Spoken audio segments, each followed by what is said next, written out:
Hello students. मैं doctor Anjali Shrivastava, retired zoology professor from Jamshedpur women university, and this is my YouTube channel Adarshalaya. हम देख रहे हैं अभी इंटरमीडिएट या क्लास 12 का सीरीज, जिसमें और उसके साथ साथ नीट के प्रिपरेशंस के लिए भी ये हमारा सीरीज बेस्ड है एनसीईआरटी सिलेबस के ऊपर, जो मुझे प्रोवाइड कराया गया। बट साथ साथ ये सीबीएसई से भी काफी रिजेंबल करता है। मैंने सीबीएसई का भी सिलेबस देखा, क्योंकि दोनों ही स्टूडेंट्स, सीबीएसई के भी स्टूडेंट्स और एनसीईआरटी के क्लास 12 के इंटरमीडिएट के भी स्टूडेंट्स ने रिक्वेस्ट किया था, तो मैंने दोनों से सिलेबस मंगवाया था।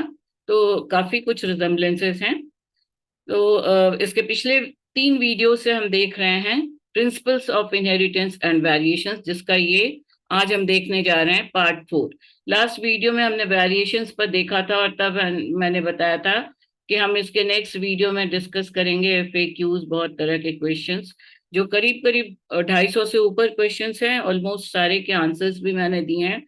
बट जो जब मैं सिलेबस को ये थ्रू देख रही थी सिलेबस को, कि ये जो यूनिट 7 का चैप्टर 5 है, जेनेटिक्स एंड इवोल्यूशन, जिसका फर्स्ट चैप्टर है principles of inheritance and variations.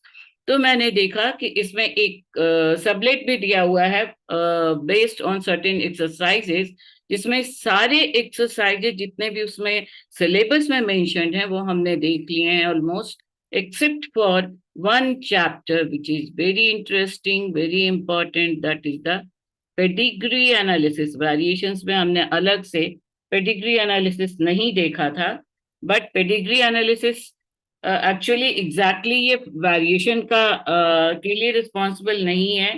Pedigree analysis एक ह्यूमन मेड एफर्ट है, जिसको किया गया है ये जानने के लिए कि किस तरह से जो पर्टिकुलर डिजीज, हमने मेंडल्स लॉज देखे, हमने देखा कि फैक्टर्स रिस्पॉन्सिबल हैं। जिनको मेंडल ने फैक्टर्स बताया था वो एक्चुअली जीन्स हैं, और वो जीन्स रिस्पॉन्सिबल हैं कैरेक्टर्स के इनहेरिटेंस के लिए। वो प्रेजेंट होते हैं क्रोमोसोम्स पर लिंक्ड कंडीशन में, क्रॉस ओवर करते हैं, म्यूटेट करते हैं, एंड डिफरेंट वेज में वेरिएशंस रिस्पॉन्सिबल होते हैं। तो ये जो म्यूटेशंस होते हैं, क्रॉसिंग ओवर्स होते हैं, और कैरेक्टर्स लिंक्ड में कंडीशंस में इनहेरिट करते हैं। तो ये जो कैरेक्टर्स इनहेरिट कर रहे हैं, ये नॉर्मल कैरेक्टर्स के साथ साथ कभी कभी अफेक्टेड कैरेक्टर्स भी होते हैं, जैसे कि डायबिटीज मेलिटस है, स्किन की जो अल्बिनो कलरिज्म है, डीकलरेशन होने लगता है स्किन का। तो इस तरह के बहुत सारे कैरेक्टर्स हैं। सिकल सेल एनीमिया हमने देखा, डाउन सिंड्रोम देखा, टर्नर सिंड्रोम देखा, क्लिनफिल्टर सिंड्रोम देखा, कलर ब्लाइंडनेस देखा, हीमोफीलिया देखा, थैलीसीमिया देखा। तो ये सारे disorders generation to generation pass on होते हैं, बट ये बहुत हैप्पजार्ड नहीं करते हैं। अगर हम इनको प्रॉपरली स्टडी करें तो हम ये पाएंगे कि इनका जो जनरेशन से जनरेशन में जाने का जो मैकेनिज्म है, वो बहुत ही सिस्टमेटिक आप कह सकते हैं, जो जिसके बेसिस पर इस तरह के इन्फरेंसेस किए जाते हैं कि आगे जो जनरेशन है, मैरिज में जो कुंडली मिलाई जाती है उसकी जगह ब्लड ग्रुप्स मिलाया जाए, या कैरेक्टर्स का जीन जो पर्टिकुलर टाइप ऑफ डिजीज हैं उनके ट्रेड्स को कंसीडर करके चार्ट बनाए गए, ताकि उनका पैटर्न ऑफ इनहेरिटेंस स्टडी करके मैक्सिमम चांसेस को अवॉइड किया जा सके इन बीमारियों को जनरेशन्स में अपीयर होने को। क्योंकि मैक्सिमम कैरेक्टर्स इसमें, ज्यादातर जो डिफेक्टेड कैरेक्टर्स हैं उनको लकीली अभी तक पाया गया कि बहुत ज्यादातर वो रिसेसिव होते हैं, हालांकि ऐसा नहीं है, और डोमिनेंट भी होते हैं। तो ये भी हम देख चुके हैं कि डोमिनेंट रिसेसिवनेस क्या है। ये भी हम देख चुके हैं कि क्रोमोसोम के जो सेट्स पाए जाते हैं वो ऑटोसोमल होते हैं, जो सोमैटिक क्रोमोसोम जिनको हम कहते हैं, जिनमें characters other than sex and reproduction, बाकी के जितने भी बॉडी के कैरेक्टर्स हैं, मेटाबॉलिक हो, फिनोटिपिक हो, जीनोटिपिक हो, वो ऑटोसोमल क्रोमोसोम्स और उनके जीन्स रिस्पॉन्सिबल हैं उसके लिए। और सेक्स लिंक्ड कैरेक्टर्स, जिनको हम एक्स लिंक कैरेक्टर्स भी कहते हैं या एलोसोमल कैरेक्टर्स भी कहते हैं, वो सेक्स पेयर ऑफ क्रोमोसोम पर होते हैं, जो जनरली वन पेयर होते हैं, विच में भी होमोजाइगस, विच में भी हेटेरोजाइगस, और सेक्स डिटर्मिनेशन में हमने देखा विच में be even single like in grass office. So these things हम देख करके आए हैं। अब स्टूडेंट्स, ये हमने देखा कि मेंडल ने प्लांट पे जो स्टडीज की जनरेशन के लिए, वो लैब में एक्सपेरिमेंट्स किए। फिर एनिमल्स को अगर हम देखें तो गिनी पिग और कुछ ऑर्गेनिजम्स, ड्रोसोफिला, ये ऐसे ऑर्गेनिजम्स हैं जिन पर हम लैब लेबोरेटरी लेवल पे एक्सपेरिमेंट्स कर सकते हैं। But what about humans? Humans को हम गिनी पिग की तरह लेबोरेटरी के टेबल पे रख करके उनके जनरेशन जनरेशन स्टडी नहीं कर सकते। तो उन ऐसे केसेस में कैरेक्टर्स जो डिफेक्ट्स जिनको हम कह सकते हैं, बट कैरेक्टर्स की जब स्टडी की जाती है तो बहुत सारे कैरेक्टर्स को खाली डिजीज ही नहीं कहें, ऑफ कोर्स जब स्टडीज की जाती हैं, इस तरह के हिस्टोरिकल प्रोफाइल बनाया जाता है जिसको हम फैमिली ट्री भी कहते हैं, इसका मेन पर्पस यही है कि ट्रेंड कैसा है डिजीज के पास ऑन होने का, उसकी स्टडी की जाए। और वो स्टडी की गई है मेंडेलियन लॉज के बेसिस पर, और उस बेसिस पर चार्ट्स बनाए जाते हैं।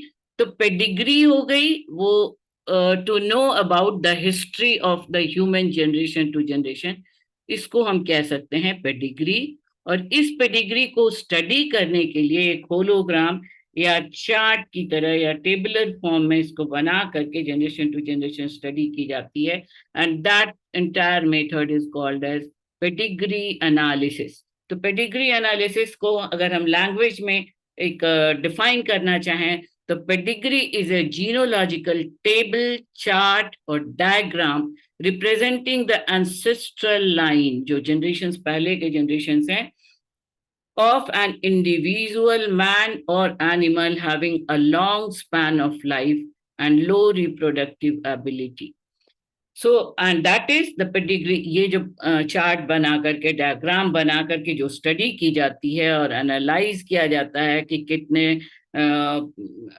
किस ग्रुप में, अगर हम मान करके चलें पर्टिकुलरली, इवन क्वांटिटेटिव एनालिसिस हम कर सकते हैं नंबर्स लेकर के, एंड इस बेसिस एनालिसिस के बेसिस पर हम काफी चीजें पता कर सकते हैं। सिग्निफिकेंस ऑफ पेडिग्री एनालिसिस में is very important step in the in our efforts to know the exact mode of inheritance of a gene when sufficient family information is available।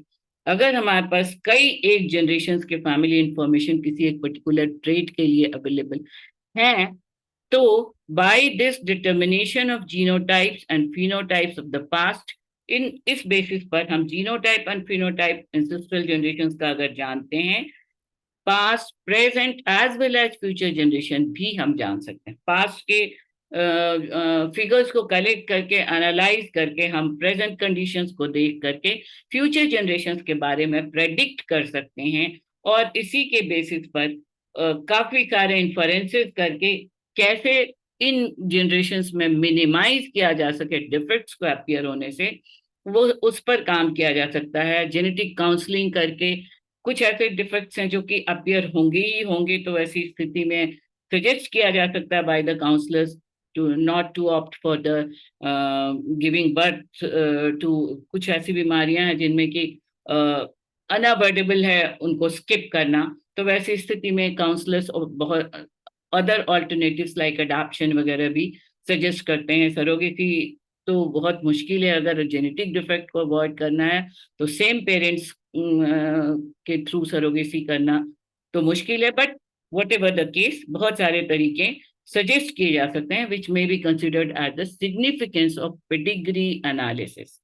So this is, it is the nature of the inheritance, whether sex-linked or autosomal or dominant or recessive।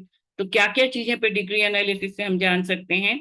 Genotypes and phenotypes of past, present, future generation, nature of inheritance, the characters are whether sex linked और autosomal, ये हम देख चुके हैं कि sex linked हैं, एलोसोमल और somatic हैं, autosomal, then characters are whether dominant or recessive, and their probable ratio of inheritance of a gene and segregation are possible। तो ये एक generally pedigree, this is the in language आपके answers के लिए, notes के लिए, ये एक एक लाइन आपके एमसीक्यू के लिए रिस्पॉन्सिबल हो गया। बाकी हम समझाते चले जा रहे हैं, हर लाइन नहीं पढ़ रहे हैं। This is the chart. अब इस चार्ट में जो इस तरह के डायग्राम्स बने हुए हैं, एक स्क्वायर बना है, एक सर्कल बना है, कोई हाफ घिरा हुआ है, कोई पूरा खाली है, और ये एक एक लाइन जो एक एक सीरीज दिख रहा है, ये सारे एक एक जनरेशन है। Now these are the keywords. तो इसमें बहुत कम सिंबल्स यहाँ पे दिए हुए हैं, इसलिए हम यहाँ पे नहीं देख करके हम आगे प्रोसीड करते हैं। और पूरा पेडिग्री के लिए जो सिंबल्स हैं उनकी एक पूरी लिस्ट है हमारे पास, जिसको देख करके हम समझाएंगे। अब पेडिग्री एनालिसिस, सॉरी, क्या पेडिग्री एनालिसिस का क्या मतलब हुआ, ये I think I have explained you. Words में लिखने के लिए, अपने नोट्स बनाने के लिए, एमसीक्यूज के लिए, शॉर्ट क्वेश्चन आंसर्स के लिए आप यहां से ले सकती हैं लाइंस। फैमिली हिस्ट्री को study, the basic thing is that by studying the family history of an individual through pedigree analysis, we can predict whether an individual is at the risk of a genetic disorder. Genetic disorders का risk आने वाली generation में कितना है और कैसे avoid कर सकते हैं, that is the significance of pedigree analysis. There may be having a genetic disorder or may be a carrier of the disease.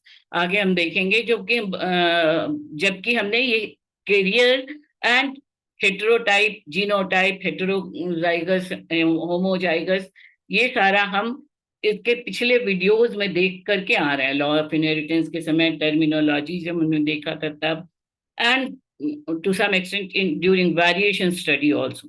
Now this is the pedigree chart. ये एक पेडिग्री चार्ट है जिसमें ये एक एक सिंबल को अगर हम देखें तो ये ईच रोज, ये जल्दी से हम इसको पढ़ते हैं। Rows represent the generation of a family. ये जो रोज है, 1 2 3, ये 2 generation. Actually this is not the row, ये तो आपका एक्सप्लेनेशन है। तो ओनली 1 2 3, ये जो 3 लाइन्स हैं ये 3 जनरेशन मेंशन करते हैं। ये जो स्क्वायर्स हैं या रेक्टेंगुलर स्ट्रक्चर्स हैं, they represent male. The circular rings, they represent female. इस तरह की जो हॉरिजॉन्टल लाइनिंग है, इट रिप्रेजेंट्स द मैरिज और the relationship between the two individuals. This vertical lining, it represents the offsprings। अब ये जितने भी हैं, ये इस रो के, ये सारे offsprings हैं इस जनरेशन के, फर्स्ट जनरेशन के, ये सेकंड जनरेशन हो गया। इनके बीच में जो रिलेशनशिप है, ये वर्टिकल लाइन से ये ऑफस्प्रिंग्स दिखा रहा है।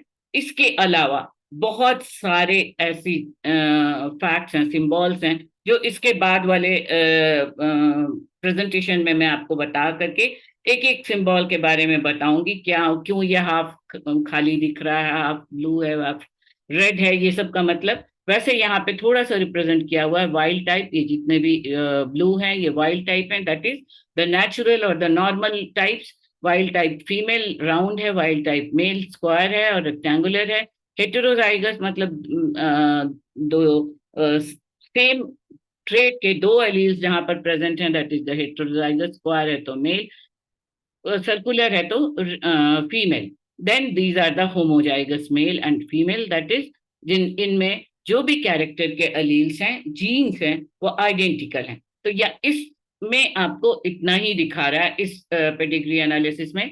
ये सिर्फ आपको ये बताने के लिए है कि पेडिग्री एनालिसिस का चार्ट कैसे बनता है। और अनदर इम्पॉर्टेंट थिंग इज प्रोपोसिटस।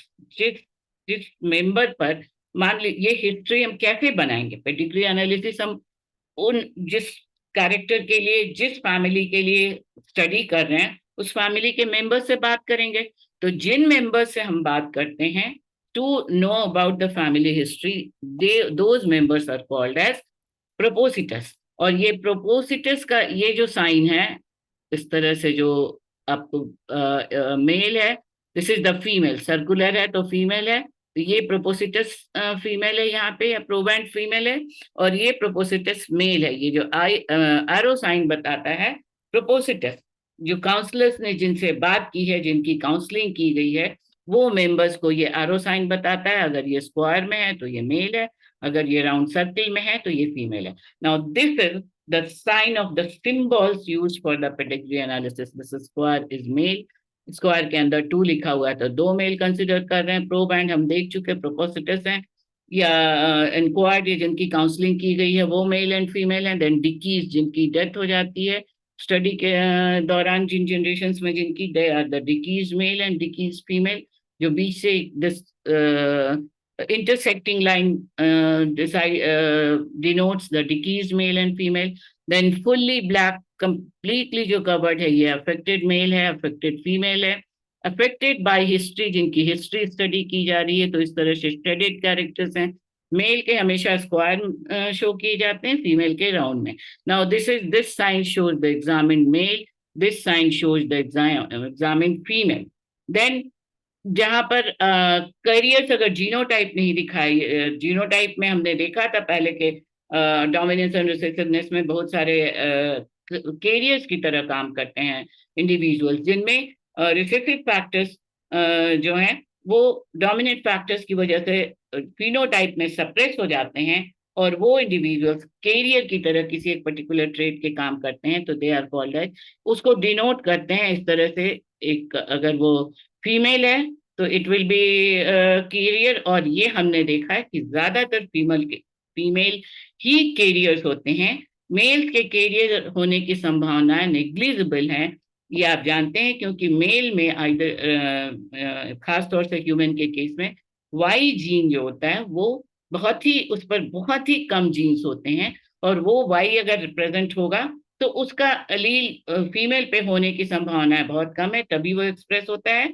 और अदरवाइज रिसेसिव कैरेक्टर अगर डोमिनेंट कैरेक्टर के साथ है तो वो तो एक्सप्रेस ही नहीं होगा। तो इसलिए कैरियर मेल के होने की संभावना नेग्लिजिबल होती है, इसीलिए यहाँ पे करियर को सिर्फ फीमेल में दिखाया गया। देन फ्रैटर्नल ट्विंस, ट्विंस के बारे में आप जानते हैं, जब एक साथ दो 2 और more babies are born, then 2 होते हैं तो ट्विंस होते हैं। दीज ट्विंस में be of 2 types, identical twins एकदम एक जैसे, जीनोटाइप भी बिल्कुल सेम होता है। फ्रैटर्नल ट्विंस जिनका जीनोटाइप डिफरेंट होता है, 2 डिफरेंट एग्स 2 डिफरेंट स्पर्म से फर्टिलाइज होते हैं और तब फ्रेटर्नल ट्विंस बनते हैं, और आइडेंटिकल जीनोटाइप होता है। तो दीज आर, अभी आपको मेनली जो आपके एनसीईआरटी के सिलेबस के हिसाब से इतना कुछ जानने की जरूरत नहीं है, बट जस्ट आपके फॉर नॉलेज, और अगर आपका नीट के प्रिपरेशंस में कहीं भी कॉम्पिटिशंस में आए तो अच्छा आप जान के रखिए। तो दिस इज अडॉप्टेड मेल, इस तरह से एक सर्किल के अंदर मेल को दिखाया गया है, तो दिस इज अडॉप्टेड मेल, ये 2 फीमेल्स हो गए, फीमेल हो गया। Now this is the fraternal twins हो गया, ये मेल्स ये भी फीमेल्स हो गए। आइडेंटिकल ट्विंस हो गए, ये here are the males, here are the females, adopted female. Sex unknown, अगर ये खाली इस तरह से एक इस तरह का कैरेक्टर स्क्वायर की तरह का स्ट्रक्चर शो किया जा रहा है, इस तरह से बना हुआ, तो this denotes that sex is not known. ये बहुत स्मॉल बना हुआ है ये structure, that is lived for 1 day, still born, जिसमें पूरा क्रॉस बना हुआ है इस स्ट्रक्चर के अंदर। नाउ अगर ये हाफ कटा हुआ है तो this is the sign of miscarriage, this is the sign of pregnancy. This is जो अभी हम देख करके आ रहे हैं, जो ये जो है ये बहुत ज्यादा आपके लिए इंपॉर्टेंट है। इवन इन दिस कैटेगरी, इस दिस लाइन में ये मैरिज का साइन है, ये जो हॉरिजॉन्टल लाइन है ये बिटवीन द 2 सेक्सेस मैरिज। अगर ये 2 लाइन है तो मतलब ये this is the consanguineous marriage, that is mating और रिलेशनशिप और marriage between the 2 close relatives, cousins वगैरह से जो शादियां होती हैं, रिलेटिव्स के बीच में जब शादी होती है तो ये 2 लाइन से दिखाया जाता है। देन ये ब्रोकन लाइन से दिखाया जाता है एक्स्ट्रा मैरिटल, ये आपके काम का नहीं है। डाइवोर्सी में 2 lines are here and no children, this is the sign of no children. So these are the some of the symbols जिसमें जिसको आपको याद रखना चाहिए, खास तौर से इसमें जो कैरेक्टर्स यहाँ शो किए गए हैं, जो सिंबल, ये आपके एनसीईआरटी के सिलेबस के हिसाब से याद रखना जरूरी है। तो यहाँ तक तो ये सारे सिंबल्स के ही बारे में बात किया गया, इसको हम रिपीट नहीं करेंगे। इस चार्ट को मैंने दिया है स्पेसिफिकली जनरेशन के बारे में कुछ इंफॉर्मेशन के लिए। ये जो आपका स्मॉल मैरिज से जो रिजल्टेंट प्रोजेनीज हैं उनके बारे में बताने के लिए inbred dominant with no genetic segregation. जब ब्रीडिंग्स हो रही हैं तो इनब्रेड में के डोमिनेंट कंडीशंस कैसे कैसे हो सकते हैं। फर्स्ट है the connection of ship line and marriage line के, और नेक्स्ट अपकमिंग सिबलिंग्स के लाइंस में कनेक्शन क्या क्या हो सकता है। ये इस तरह से 1 2 3 4 5 5 तरह के रिलेशनशिप को शो करता है ये चार्ट, जिसके लिए स्पेसिफिकली मैंने ये चार्ट यहाँ पे शो किया है। फर्स्ट है inbred dominant with no genetic segregation. This is, यहाँ पे जो फर्स्ट है ए, ये इनब्रीडिंग है। जेनेटिक सेग्रीगेशन अलग अलग तरीके का नहीं है। कोई भी जो जिस कैरेक्टर को हम के बारे में स्टडी करने जा रहे हैं, यहाँ पर वो दोनों में कोई भी कैरेक्टर फिनोटाइप में अपीयर नहीं हो रहा है। So that is called as inbred dominant. जो दिख रहे हैं ब्रीडिंग के बाद, जो फिनोटाइप में दिख रहे हैं, डोमिनेंट कैरेक्टर्स दिख रहे हैं, that's number A. Outcross and no segregation, ये जब आउटक्रॉस किया गया है, एक अफेक्टेड पर्सन को लिया गया, दिस इज द बी। यहाँ पे एक अफेक्टेड ट्रेट को लिया गया है and second is the non affected trait phenotype में। Then C is test cross. ये जान करके टेस्ट क्रॉस, अगर आपको याद हो मेंडलिज्म हमने देखा है, डबल रिसेसिव फॉर्म्स को जब टेस्ट क्रॉस कराया जाता है हमेशा नोन जीनोटाइप के साथ, या जीनोटाइप जानने के लिए भी किया जाता है अननोन जीनोटाइप के साथ, तो उसको हम कहते हैं टेस्ट क्रॉस या back cross, from which recessive male results. So this is the C, जहां पर टेस्ट क्रॉस किया गया और एक रिसेसिव मेल अपीयर होता है। सॉरी, दिस इज यहाँ पे it is resulting, this is the test cross है। इसमें रिसेसिव कैरेक्टर्स में रिसेसिव मेल यहाँ पे अपीयर हो रहा है। दिस इज द थर्ड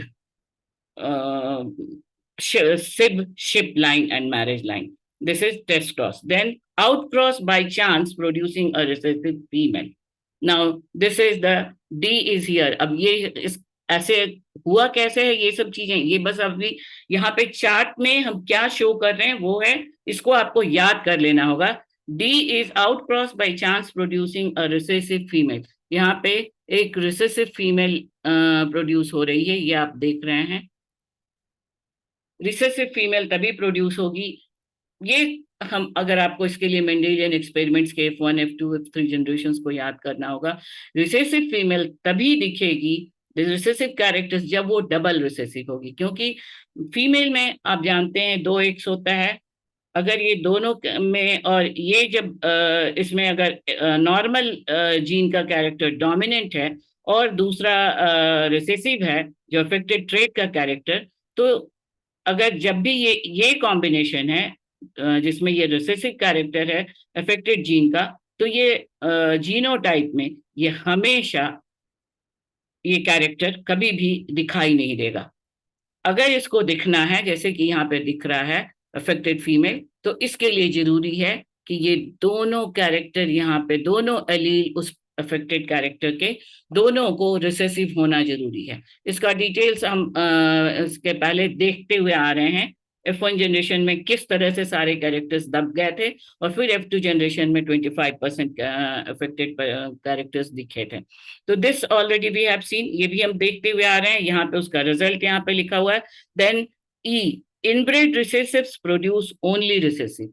अगर रिसेसिव्स के बीच में क्रॉस कराया जाए, ये मेल रिसेसिव है और ये फीमेल रिसेसिव है। This is the male recessive affected person और ये फीमेल रिसेसिव। मतलब यहाँ पे जो भी एक्स क्रोमोसोम है वो हमेशा जरूर रिसेसिव कैरेक्टर वाला है, तभी मेल भी रिसेसिव दिख रहा है, क्योंकि मेल में एक एक्स होता है और एक वाई होता है। तो अगर एक्स लिंक कैरेक्टर है, एक्स पर जीन प्रेजेंट है, तो हमें जरूर वो रिसेसिव होगा, तभी वो दिखेगा। और फीमेल में दोनों ही एक्स रिसेसिव होंगे, तभी ये फिनोटाइप में दिख रहे हैं। So this is the E and then F, this is the sixth cross, sixth one is here F. This is inbred dominance in a cousin marriage, also a back cross type producing no phenotypic segregation but only dominant TT varieties. अब ये यहाँ पे F generation में, 6 line में, 6 generation में सारे dominant हैं, चाहे वो होमोजाइगस हो, चाहे हो वो हेटेरोजाइगस हो। This is the TT, this is also heterozygous, this is also heterozygous, and this is double T। ये जो है ये टेस्ट क्रॉस के लिए यूज किया गया है। This is the test cross, use for the test cross. ये डबल रिसेसिव फॉर्म्स हैं। That is the inbred dominance. Inbred मतलब जनरेशन के बीच में मेटिंग कराई गई है, और आउटब्रेड मतलब बाहर के जनरेशन के तरह के लोग या जनरेशन के बाहर के लोग। So this chart shows different type of associations. Now this page is completely repetition और रिवीजन ऑफ व्हाट अभी तक हम जो देख चुके हैं उनको लैंग्वेज में, प्रॉपर लैंग्वेज में दिया हुआ है। ये आपके नोट्स के लिए हेल्पफुल है, आपके एमसीक्यूज के लिए हेल्पफुल है, आपके शॉर्ट आंसर्स के लिए हेल्पफुल है, बट इसको हम देखने नहीं जा रहे हैं। नाउ लेट अस सी, अब इस स्लाइड में हम आपको कुछ कैरेक्टर्स हम देखते हैं। Now, analysis, what are these are the certain points I have selected. कुछ particular points जो आपको जानना जरूरी है। पेडिग्री एनालिसिस, जब आप चार्ट मान लीजिए आपको दिया गया कि ये पर्टिकुलर एक ट्रेट है और इस तरह की आपकी हिस्ट्री का एक डाटा दिया गया, उस डाटा के बेसिस पे आपको पेडिग्री को एनालाइज करना है। या आपको यूजुअली ऐसा आपको नहीं दिया जाता, यूजुअली बना हुआ पेडिग्री जब आपके लेवल पे जो नीट के क्वेश्चंस आते हैं उनमें बनी हुई पेडिग्री का चार्ट दिया जाता है और आपको इन्फर करना होता है कि आप इस चार्ट से क्या इन्फर कर सकते हैं, किस तरह का ये कैरेक्टर्स होंगे। और ये वो जो जब आप चार्ट को स्टडी करिएगा तो पेडिग्री एनालिसिस के लिए 4 मेन टाइप ऑफ पेडिग्रीज बनाए जाते हैं और 4 मेन तरह के कैरेक्टर स्टडी किए जाते हैं। ऑटोसोमल डोमिनेंट मतलब सोमैटिक ट्रेट जो सोमैटिक क्रोमोसोम्स पर प्रेजेंट है, ऐसे ट्रेट जो डोमिनेंट है, डोमिनेंट रिसेसिव अब आप समझ चुके हैं, ऑटोसोमल सेक्स लिंक या रिप्रोडक्टिव या एक्स लिंक समझ चुके हैं। तो ये हम 4 कैटेगरीज के पेडिग्रीज अभी देखेंगे। ऑटोसोमल डोमिनेंट जो कैरेक्टर्स प्रेजेंट हैं, जीन्स अफेक्टेड कैरेक्टर के प्रेजेंट हैं ऑटोसोम्स पर और वो डोमिनेंट है। ऑटोसोमल रिसेसिव, यही 4 आपको जब आपको एक्सरसाइज आएंगे, कुछ एक्सरसाइजेज मैंने इस वीडियो के एंड में दिए भी हैं जिनको आप करने की कोशिश कीजिए। उसमें मैंने आंसर्स नहीं दिए, मैंने एग्जाम्पल्स 4-5 समझाए हैं और 4-5 आपके एक्सरसाइजेज के लिए छोड़ा हुआ है। तो उसमें आपको पता जो करना होगा वो यही होगा, ऑटोसोमल डोमिनेंट है कि नहीं ये पेडिग्री, ऑटोसोमल रिसेसिव है कि नहीं ये पेडिग्री, सेक्स लिंक डोमिनेंट है कि नहीं, और सेक्स लिंक रिसेसिव है कि नहीं। 4 मेन कैटेगरीज ऑफ कैरेक्टर्स को एनालाइज करना होता है पेडिग्री एनालिसिस के दौरान, और उसके बाद उनका जीनोटाइप आपको बताने के लिए भी एक्सरसाइज में आता है कि आप बताइए कि ये किस तरह की पेडिग्री है और इसका जीनोटाइप क्या होना चाहिए। तो 4 एग्जाम्पल या 5 एग्जाम्पल अभी हम देखते हैं, मैंने आपको दिए हैं। Now this is these are the rules कैसे पेडिग्री की एनालिसिस होती है। Analysis of a person for a particular trait is taken into consideration its occurrence in the family tree and available ancestry। अब जितना जनरेशन का ancestry या history आपको मिल सके वो कलेक्ट करना होता है पेडिग्री एनालिसिस, अगर आप पेडिग्री बनाएं तो। क्योंकि प्रोजेक्ट में भी पेडिग्री तैयार करने का प्रोजेक्ट भी आप ले सकते हैं अपने प्रैक्टिकल एग्जामिनेशन के लिए। तो उसके लिए आपको प्रैक्टिकली किसी पर्टिकुलर पर्सन का पर्टिकुलर ट्रेट के बारे में जाननी होगी, जितना पॉसिबल हिस्ट्री आपको मिल सके। देन पर्सन और individual for whom the analysis is made is called propositus. ये तो हम देख चुके हैं प्रोपोसिटर्स, जिसके आप इंटरव्यू ले रहे हैं, जिसके बारे में आप जान रहे हैं, वो प्रोपोसिटर्स हो गया। For pedigree analysis the whole available record of the family history of the propositus is required. तो वो जितनी पॉसिबल है उतनी रिक्वायर्ड है। इन्वेस्टिगेटर जो काउंसलर होता है, usually generally counsellor, tries to trace the history of the character by going through the history of the family. The chart of the family history showing the inheritance of a particular character or trait is known as pedigree chart. ये एक important line है जो आपको याद करना चाहिए। Now, this pedigree chart is a theoretical study. Pedigree analysis is a theoretical study as on human laboratory practical experiments are not possible. Some characters like diabetes mellitus are in genetic disease which can be studied as when appeared, कब पहली बार appear हुआ। ये अगर हम थोड़ी कोशिश करें तो काफी हद तक जान सकते हैं। नोन, अब कितने जनरेशन तक आप पर्टिकुलर पर्सन का, प्रोपोसिटर्स का कितना जनरेशन का हिस्ट्री आपके पास है, उस बेसिस पर कुछ बीमारियों के कहाँ पर इमरजेंस हुआ है वो जाना जा सकता है। जैसे मदर से, और इसका पैटर्न ऑफ इनहेरिटेंस, ये एक बहुत इंपॉर्टेंट पॉइंट है कि ये पैटर्न कैसे है, इनहेरिट जो कर रहे हैं कैरेक्टर्स किस पैटर्न में, मदर से फादर में जा रहे हैं, फादर से डॉटर में जा रहे हैं, मदर से सन में जा रहे हैं, फादर से डॉटर में जा रहे हैं, फादर से सन में जा रहे हैं, मदर से डॉटर में जा रहे हैं, और जनरेशन में स्किप हो रहा है कि किसी जनरेशन में कैरेक्टर स्किप भी हो रहा है। तो ये कुछ पॉइंट्स हैं जो पेडिग्री एनालिसिस के दौरान ध्यान में रखा जाता है, जिसमें स्किपिंग ऑफ जनरेशन हो गया, पैटर्न ऑफ इनहेरिटेंस हो गया, मदर से सन में जा रहा है, डॉटर में जा रहा है, फादर से सन में जा रहा है, डॉटर में जा रहा है।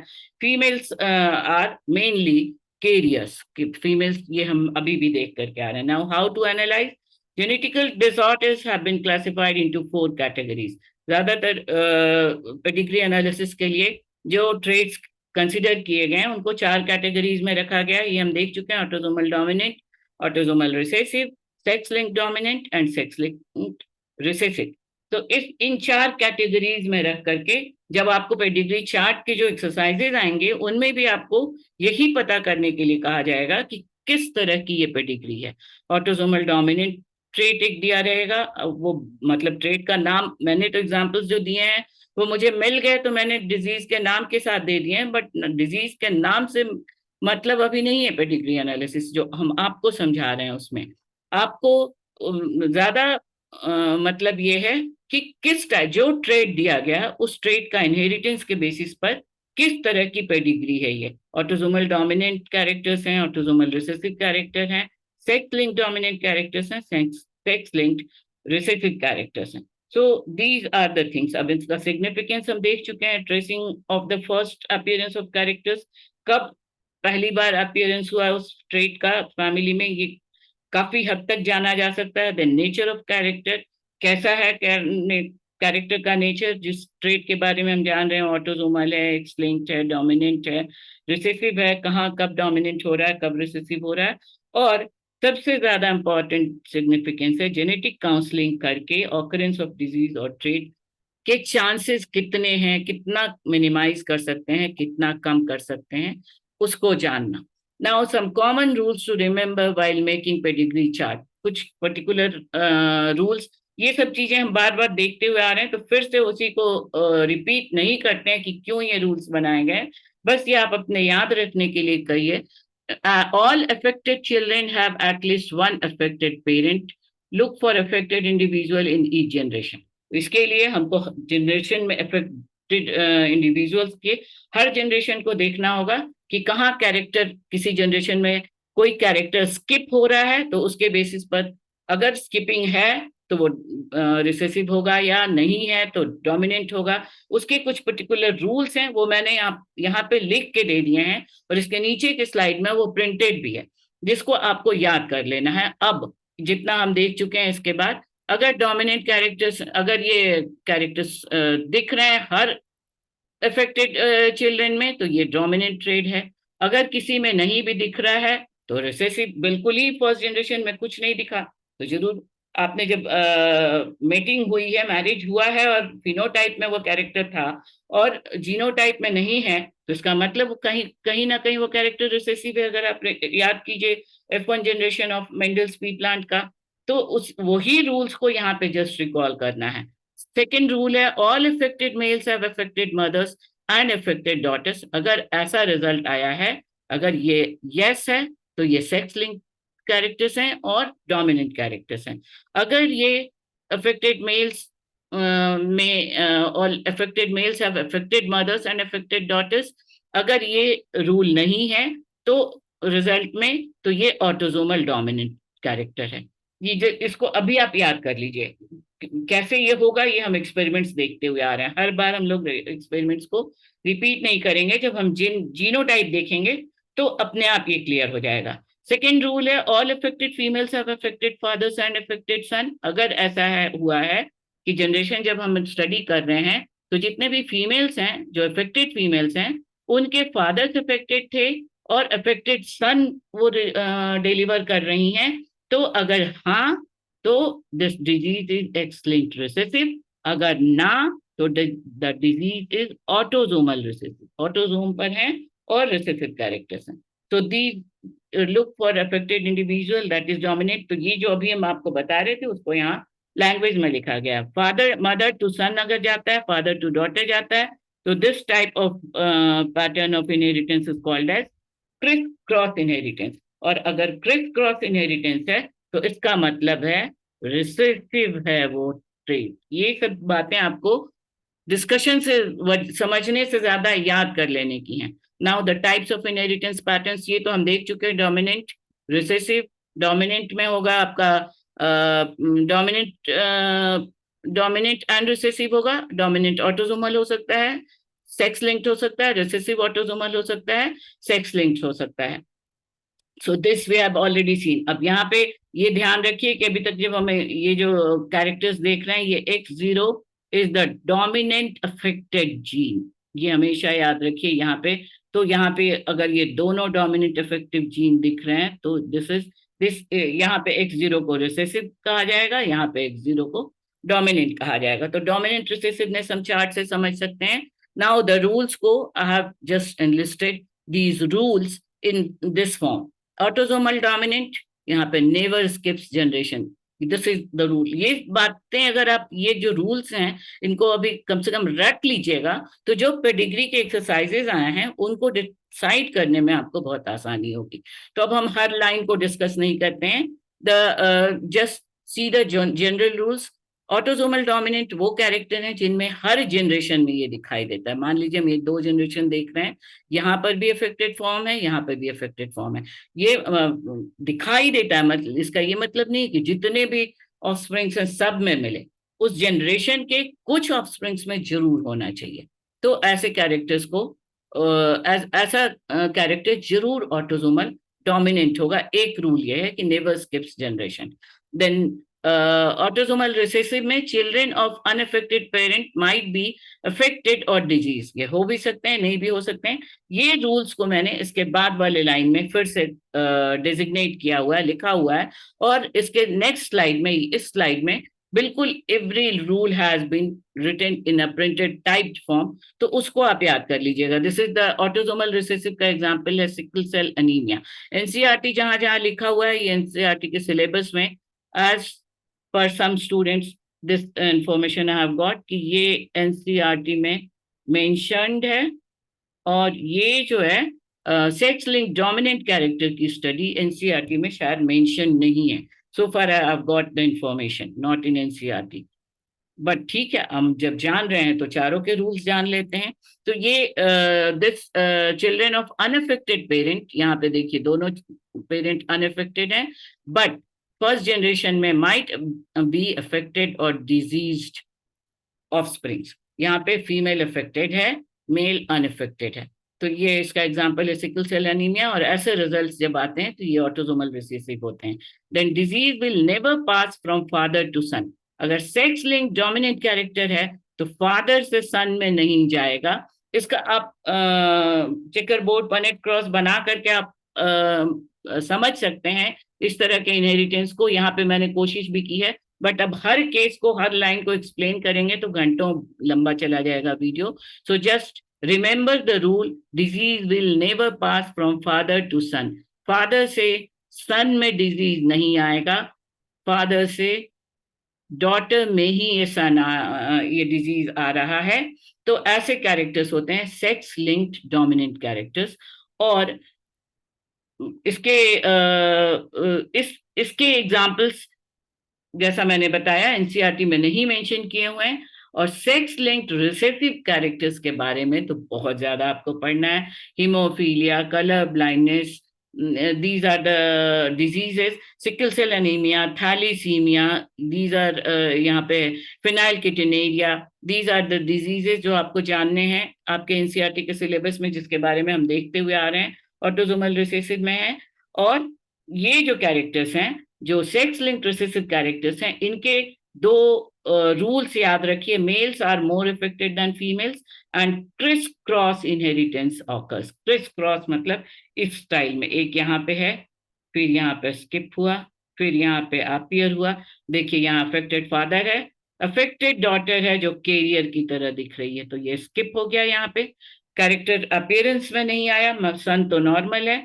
और फिर ये नेक्स्ट जनरेशन में यहाँ से यहाँ जा रहा है और यहाँ से यहाँ आ रहा है, अफेक्टेड ग्रैंडसन में दिखा। तो this is called as the criss cross inheritance. और ये अगर दिखता है तो that character is sex linked inheritance. So that has been, जो अभी हम देख के आए हैं उसको जेनेटिक फॉर्म में इस चार्ट में एक्सप्लेन किया हुआ है। और इस स्लाइड में सारा कुछ जो अभी हमने आपको बताया वो सारा लैंग्वेज में दिया हुआ है। तो इसको, ये एक एक लाइन आप अपने एमसीक्यूज के लिए रख लीजिए, अपने नोट्स के लिए रख लीजिए। ये 4 तरह के कॉम्बिनेशंस पेडिग्री एनालिसिस के, autosomal dominant, x link dominant, autosomal recessive, x link recessive होते हैं। और फिफ्थ जो है वाई लिंक्ड कैरेक्टर्स, इसके बारे में बहुत कम कैरेक्टर्स हैं, क्योंकि ऑलरेडी आप जानते हैं कि वाई पर जो जीन्स हैं वो बहुत कम होते हैं एंड सिर्फ उससे मेल्स अफेक्टेड होते हैं। Y chromosomes carries the genetic attribute, इसमें वाई जीन पर, वाई क्रोमोसोम पर ये जीन्स होते हैं। And disease transmission always happens from father to son. Father से सन में जा रहा है तो बहुत डेविएशंस नहीं है, बहुत कोई उलझन की चीज नहीं है, इसलिए इसको वाई लिंक्ड जो ट्रेड्स हैं उनको पेडिग्री एनालिसिस में बहुत ज्यादा एम्फसाइज नहीं किया गया। नाउ अब हम 5 प्रॉब्लम्स देख रहे हैं। 5 प्रॉब्लम्स का प्रॉब्लम 1 है transmission of autosomal recessive trait. ऐसा ट्रेट्स का जो पहला चार्ट है, इस तरह के आपको दिए जाएंगे एक्सरसाइजेज, ये आपको दे दिया गया और इसके बेसिस पर आपसे 2 तरह के क्वेश्चंस किए जा सकते हैं। आपको ये बताना है कि ये पैटर्न क्या पैटर्न है, ऑटोसोमल रिसेसिव है, ऑटोसोमल डोमिनेंट है, एक्स लिंक्ड रिसेसिव है, एक्स लिंक्ड डोमिनेंट है। और एक क्वेश्चन और आ सकता है, एक्सप्लेन द पॉसिबल जीनोटाइप। तो जीनोटाइप यहाँ पे सबके मैंने इन पांचों एग्जांपल्स में मैंने जीनोटाइप के साथ आपको दिया है। And just have a quick look, this is the first generation. अब आप ये, मैंने यहाँ पे लिख दिया ऑटोसोमल रिसेसिव ट्रेट। ये 5 प्रॉब्लम हम नोन प्रॉब्लम्स के साथ, नोन पेडिग्री के साथ, कैरेक्टर्स के साथ कर रहे हैं। और इन 5 प्रॉब्लम्स के बाद मैंने कुछ एक्सरसाइजेज दिए जो आपको पता करने हैं। आप पता कीजिए, अगर आप पता कर सकते हैं तो आप आंसर्स बताइए, नहीं कर सकते हैं तो मुझे कमेंट बॉक्स में लिखिए, तो हम उस पर डिस्कस करेंगे कि उसके सॉल्यूशंस क्या होंगे। Now this is the first case, whether the gene is dominant and recessive, and give the genotype of each individual. So in the given pedigree, albino is जो जिसमें कलर्स नहीं, डिस्कलर हो जाती है स्किन, जिसको white colour भी कहते हैं, जिसको हम जनरल बोलचाल की भाषा में ल्यूकोडर्मा कहते हैं। Now see what how the character albino character skip over the generation and appears in alternate generation. इस जनरेशन से अगर आप यहाँ पे देखिए तो ये जनरेशन में स्किपिंग है, स्किप ऑफ जनरेशन है। फिर यहाँ पे आ रहा है ये इस जनरेशन में नॉर्मल पेरेंट से जिन रूल्स याद करना होगा। इसके लिए सबसे पहले तो जो हम अभी देखते हुए आ रहे हैं, आपको याद करने होंगे रूल्स। हमने कहा था from normal parents and from albino father. Affected father ये फर्स्ट में है, this is the affected father, and normal mother, this is the normal mother. और ये third and fourth both are normal, phenotype में normal है। अब आपको ये पता करना है, थर्ड एंड फोर्थ का देख लीजिए, this is the genotype given. यहाँ पे रिसेसिव कैरेक्टर है और डोमिनेंट के लिए प्लस साइन यूज किया गया है। So this is the sign of this first generation. So the gene is autosomal recessive. Skipping of generation है तो जीन होगा रिसेसिव कैरेक्टर का और ऑटोसोमल होगा। In case of dominant trait the affected individual appear in all generation. ये rule आपको अगर याद होगा, अगर डोमिनेंट ट्रेट होता तो हर जनरेशन में दिखना चाहिए था, जबकि यहाँ पे एक जनरेशन स्किप हो रहा है। तो ऐसे कंडीशंस में it is the autosomal recessive case. Parents 1 का 3 and 4 आर, अब इसके रीजंस यहाँ पे पूरे दिए हुए हैं। अगर हम हर केस को इस तरह से डिस्कस करेंगे तो I think go through these examples and reasons and I think you can understand यहाँ पे ये जो ब्रीडिंग पैटर्न्स हैं, ये patterns very much must be very clear आपको। ये जो सेकंड रिजल्ट है एक्चुअली ये अननोन सेक्स का है, तो ये अभी हमारे कंसर्न का नहीं है। पेडिग्री एनालिसिस जो आपके लेवल पे करना है उसमें अननोन सेक्स के बारे में हम अभी डिस्कस नहीं कर रहे हैं। जो नोन सेक्स हैं उनका डिस्कशंस कीजिए। And each land the frequency of children are affected is about 1/4, 75-25 का रेशियो है, 3:1 का रेशियो अगर आपको याद हो तो हमने देखा था, वो दिख रहा है। So that supports this fact also supports that the gene is recessive. Now dominant trait is usually transmitted by mating between affected parent heterozygous and homozygous parent to about half of the springs. अगर ये dominant होता तो 1:1 का character दिखना चाहिए था, but 3:1 का character दिख रहा है, इसलिए ऑलमोस्ट अप्रोक्सीमेटली इट इज 75-25 का रेशियो दिख रहा है। इसलिए this pedigree is showing the transmission of autosomal recessive trait. Now the second example is, now disease के बारे में अभी हम नहीं जानते हैं, कौन जानने की कोशिश करते हैं। कॉन्ड्रो, वो पहला हो गया एल्बिनिज्म, दूसरा है कॉन्ड्रोडिस्ट्रॉफी, ये स्केलेटल डिसऑर्डर है जिसमें कार्टिलेज का डिस्ट्रॉफी होने लगता है, तो उसके बारे में हमको जानने की जरूरत नहीं। The same condition is here, the given pedigree chondrostrophy appeared in each and every generation where any one of parent is affected by this trait. That means the trait did not skip any generation. Her generation में ये trade दिखाई दे रहा है। That means this is the dominant trait. Her generation में दिख रहा है। This pedigree it is caused by gene present in the first generation. First generation के दिस 1 and 2 ये फीमेल नॉर्मल है बट मेल अफेक्टेड है, और सेकेंड जनरेशन में आकर के देखिए द ट्रेट वाज रिसेसिव। अगर ये रिसेसिव होता तो all normal individuals of second generation were heterozygous carrier. Second generation में सबको कैरियर होना चाहिए था, किसी में भी बीमारी दिखनी नहीं चाहिए थी, बट ऐसा नहीं हुआ, बीमारी दिख रही है। इसका मतलब the character is dominant and this generation is autosomal also. ये हर जनरेशन में दिख रहा है, स्किपिंग ऑफ जनरेशन नहीं है, और पैटर्न ऑफ जनरेशन इनहेरिटेंस बहुत फिक्स नहीं है, इसलिए ये पेडिग्री है ऑटोसोमल डोमिनेंट ट्रेंड की। It is assumed to be caused by a gene present in first generation. If the trait was recessive, all normal individuals must have heterozygous characters. सबको normal होना चाहिए था।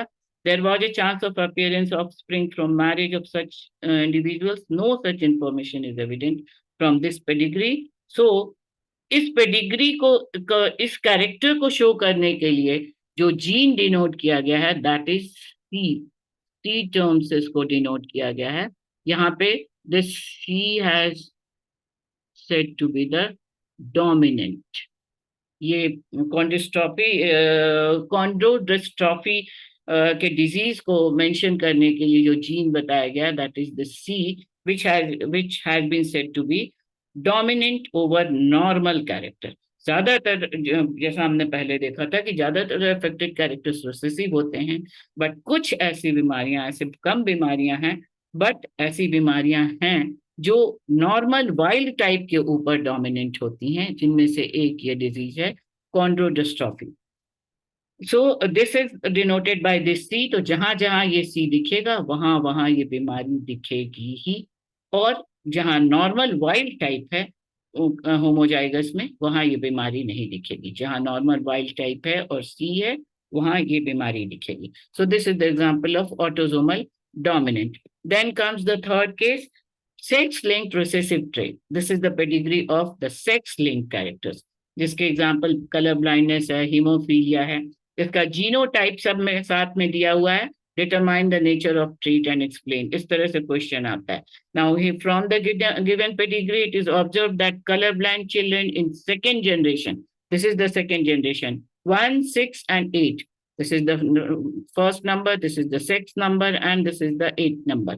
सब नॉर्मल ऑफस्प्रिंग्स हैं, but characters generation में, second generation में characters दिखाई दिए before from normal parents. Normal parents से कलर ब्लाइंड ऑफस्प्रिंग्स दिखाई दिए हैं, and those two mark it, all of them are sons or the males. So definitely the character is recessive, क्योंकि इन्हीं में रिसेसिव कैरेक्टर्स एक ही एक्स कैरेक्टर, एक ही x chromosome present होगा, तो जरूर वो कैरेक्टर्स रिसेसिव हैं जो दिखाई दिए, जो नॉर्मल में कहीं पर तो कैरियर की तरह फीमेल काम की है, और ऐसे कंडीशंस में जो कैरेक्टर दिखे हैं इनका एक डेफिनेट पैटर्न भी है, और ये रिसेसिव कैरेक्टर्स दिखाई दिए हैं नॉर्मल पेरेंट्स से. So this type of inheritance shows that the trait is the sex-linked and recessive. X से linked है और recessive है ये trait. बाकी के रीजन, बाकी के पॉइंट्स आप यहाँ से ले सकते हैं अपने लिखने के लिए. Then fourth is transmission of Y-linked dominant trait. ये Y-linked dominant trait है, डेफिनेटली ये ऑटो Y पर इनके जीन्स प्रेजेंट होते हैं. इसके बारे में अगर पर्टिकुलरली मेंशन नहीं है, जो हमने 4 फॉर्म्स देखे हैं उसमें, अगर आप इसको अपने जानने के लिए जानना चाहें तो यहाँ से ले सकते हैं that the gene is Y-linked. It is given that gene responsible for affected trait appears in each generation. At the same time, no affected children were born from marriage of normal male and female. यहाँ के 1 के 3 और 4 में normal और normal mail normal female का जब शादी हुआ है, तो जो अफेक्टेड पर्सन्स हैं कोई भी अफेक्टेड नहीं है. तो इसका मतलब है कि यहाँ पर characters these characters, they show that this is the gene is dominant. जो ये कैरेक्टर्स ये शो करता है, और फिर मेल में जो सेकेंड जनरेशन में दिखा है, तो it is showing that the character was present on the male and again appeared in the male, showing that the character is dominant and passing from father to son only. So this is the Y-linked characters. The other reasons you can take. Then the problem 5th is muscular dystrophy. आप जानते होंगे, I think आपने सुना होगा इस बीमारी के बारे में, जो कि ज्यादातर जिसमें फीमेल कैरियर की तरह ही ज्यादातर काम करती हैं और मेल्स ही ज्यादा अफेक्टेड होते हैं. हालांकि फीमेल्स भी अफेक्टेड होती हैं इन इसमें. It is shown here. Now this character is the example of X-linked dominant character, जिसमें X लिंक्ड है ये कैरेक्टर और ये डोमिनेंट है, इसलिए ये बहुत ज्यादा. देखिए 3rd जनरेशन में out of 11 1 2 3 4 5 6 7 out of 11 progenies, 7 progenies are affected, and all the females are here affected and all the males are unaffected. This is the mode of in the affected trait appeared in all generations. Her generation में दिख रहा है, in which one parent was affected. At the same time, no affected child was born from marriage of normal individuals. Normal individuals से शादी के बाद affected child नहीं आए हैं. So the gene is dominant. So it is the sign of the dominancy of the gene. So the gene of the affected trait is dominant here, and this disease is X-linked dominant character because it is found that trait has expressed with sex. Sex से related है. अगर mother affected है तो mother's में आ रहे हैं, तो sex related है कैरेक्टर्स जरूर. तो इसलिए the character is X-linked and the character is dominant. So this is the final result, that is the X-linked dominant is the final result, and the genotype of the pedigree will be like this. यहाँ पे ये dominant character है और ये wild type है. Wild type A is the affected person जो कि dominant है over this wild type. ये जो plus शो करता है हमेशा wild type, इसके ऊपर ये A जो है capital A, this is the affected person. So this is how the problems are given. Now after this slide, now these are the exercises. Go through these exercises और अब हम यहाँ पे डिस्कस नहीं करेंगे। ये सारे एक्सरसाइजेज मैंने दिए हैं, इनको आप सॉल्व कीजिए। And in the last 2 slides the theoretical questions, some of the theoretical questions are given with the answers. So you can take the answers from here. Again, in the last slide, these are 1, 2, 3 exercises are there, जिनमें questions क्या क्या हैं, ये 16 questions हैं, इनका answers खोजिए और करके solve करके मुझे बताइए चैट बॉक्स में लिख करके कि आप कर पा रहे हैं कि नहीं। आपको जरूरत है करने की तो पेडिग्री वर्कशीट पे, तो फिर हम अलग से अगर आपके चैट बॉक्स में रिक्वेस्ट आते हैं तो we can go for more classes to solve these exercise. So with this ends the principles of inheritance and variations. In the coming video, we will be discussing more than 200, करीब 250 questions हम discuss करेंगे। Pedigree analysis पर exercises मैंने शायद उन FAQs में कम दिए हैं, क्योंकि पहले मैं सोच रही थी कि थ्योरेटिकल क्वेश्चंस पर ही हम ज्यादा डिस्कस कर लें, बट पेडिग्री एनालिसिस पर क्वेश्चंस थे नीट में और एनसीईआरटी में, तो इसलिए इसको भी मैंने टेकअप कर लिया है।